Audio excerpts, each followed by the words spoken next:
Welcome. Today we will be reading lesson 238 in the workbook, and from the text, chapter 20, section 6, the Temple of the Holy Spirit, paragraphs 1 through 7. And now for lesson 238.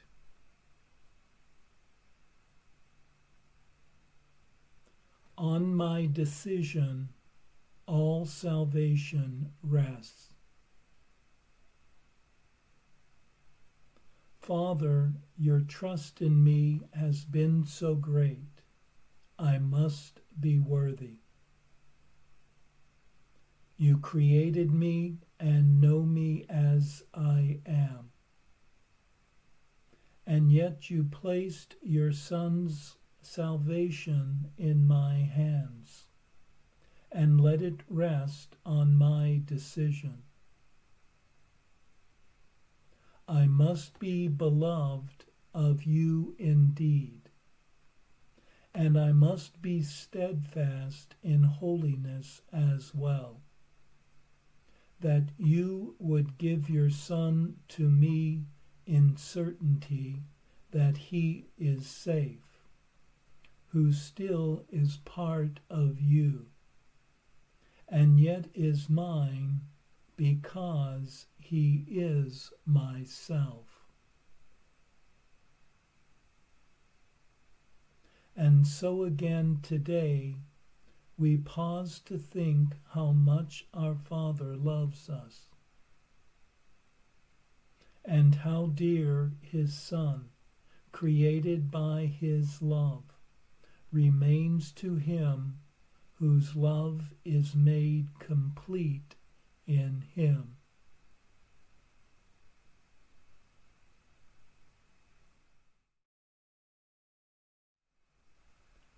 Everyone's awakening is determined by one's choices today.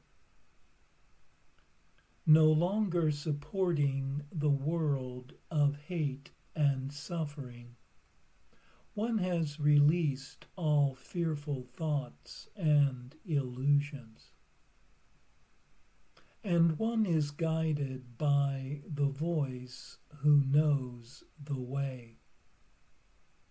One's value and worth have been ensured by the love which created one and who knows one for what one is. One's part in the universal plan has been entrusted to oneself by the Eternal, and assuring one's success to be realized. One's love and holiness lies in the love and holiness of divine love, and thus one must be beloved in all certainty. For as an extension of love is one forever loved, forever loving, and forever lovable.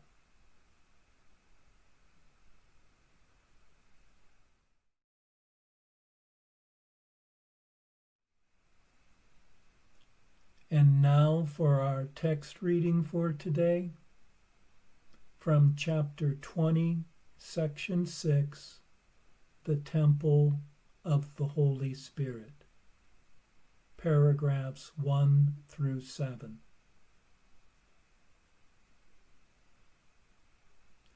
The meaning of the Son of God lies solely in his relationship with his Creator. If it were elsewhere, it would rest on contingency. But there is nothing else. And this is wholly loving and forever. Yet has the Son of God invented an unholy relationship between him and his Father. His real relationship is one of perfect union and unbroken continuity. The one he made is partial, self-centered, broken into fragments, and full of fear. The one created by his Father is wholly self-encompassing and self-extending. The one he made is wholly self-destructive and self-limiting.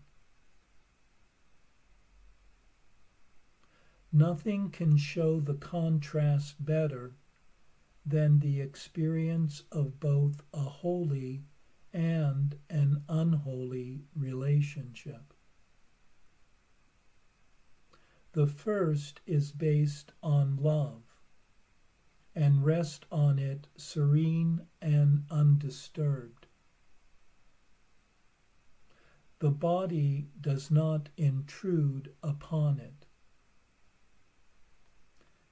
Any relationship in which the body enters is based not on love, but on idolatry. Love wishes to be known, completely understood and shared. It has no secrets, nothing that it would keep apart and hide. It walks in sunlight, open-eyed and calm, in smiling welcome and in sincerity so simple and so obvious it cannot be misunderstood. But idols do not share. Idols accept but never make return. They can be loved but cannot love. They do not understand what they are offered, and any relationship in which they enter has lost its meaning. The love of them has made love meaningless. They live in secrecy, hating the sunlight and happy in the body's darkness, where they can hide and keep secrets hidden along with them. And they have no relationships, for no one else is welcome there. They smile on no one, and those who smile on them they do not see.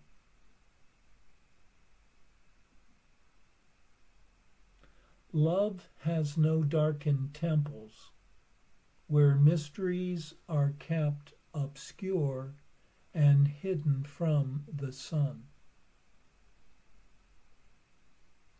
It does not seek for power, but for relationships.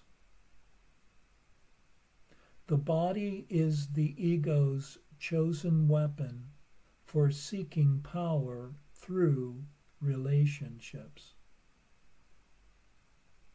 And its relationships must be unholy, for what they are, it does not even see. It wants them solely for the offerings on which its idols thrive. The rest it merely throws away, for all that it could offer is seen as valueless. Homeless, the ego seeks as many bodies as it can collect to place its idols in, and so establish them as temples to itself. The Holy Spirit's temple is not a body, but a relationship. The body is an isolated speck of darkness, a hidden secret room, a tiny spot of senseless mystery, a meaningless enclosure carefully protected, yet hiding nothing. Here, the unholy relationship escapes reality and seeks for crumbs to keep itself alive. Here, it would drag its brothers, holding them here in its idolatry. Here, it is safe, for here love cannot enter. The Holy Spirit does not build his temples where love can never be.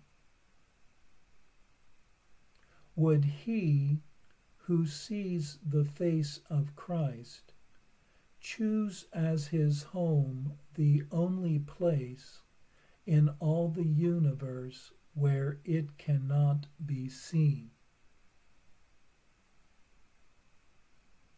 You cannot make the body the Holy Spirit's temple, and it will never be the seat of love. It is the home of the idolater and of love's condemnation. For here is love made fearful and hope abandoned.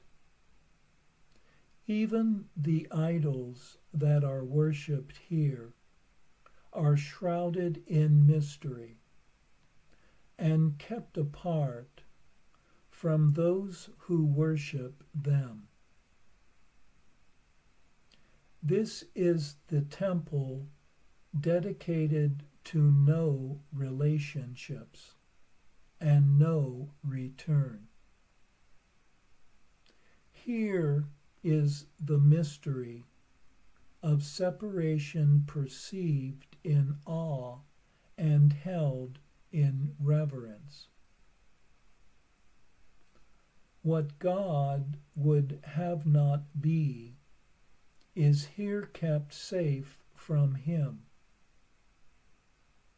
But what you do not realize is what you fear within your brother and would not see in him is what makes God seem fearful to you and kept unknown.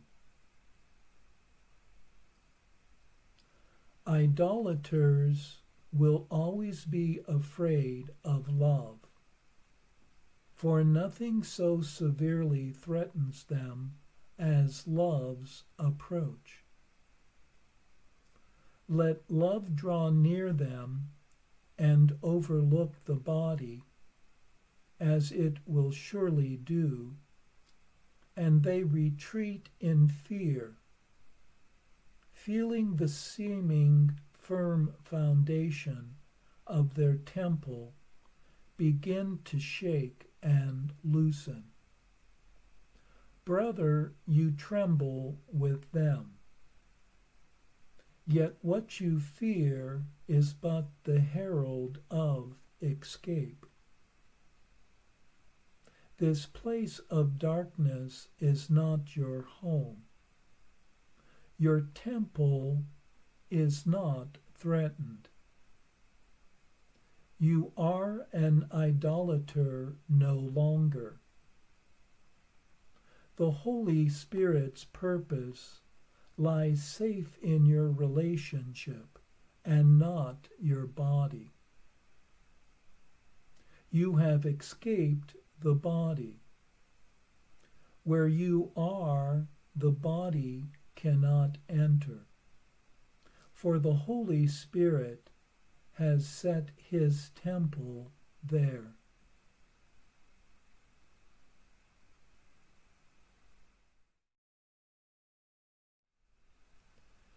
In this first part of the section, the Temple of the Holy Spirit, the holy and unholy relationships are contrasted.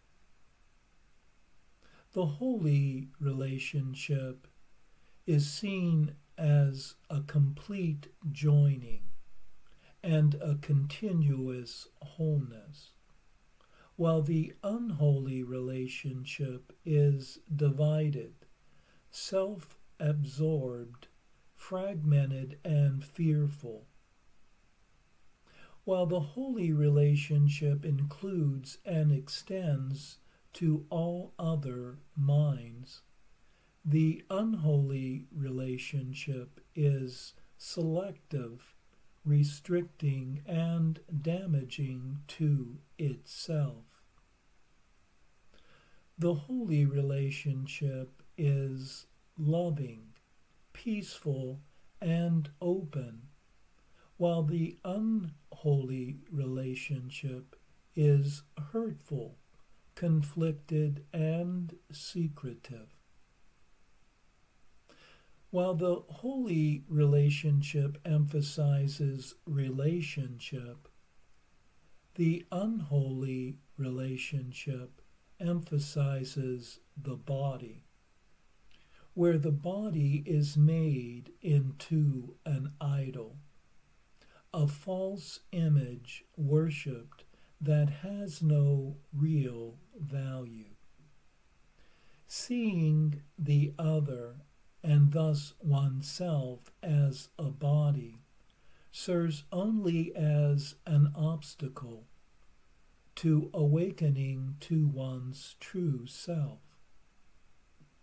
and also making one fearful of love itself.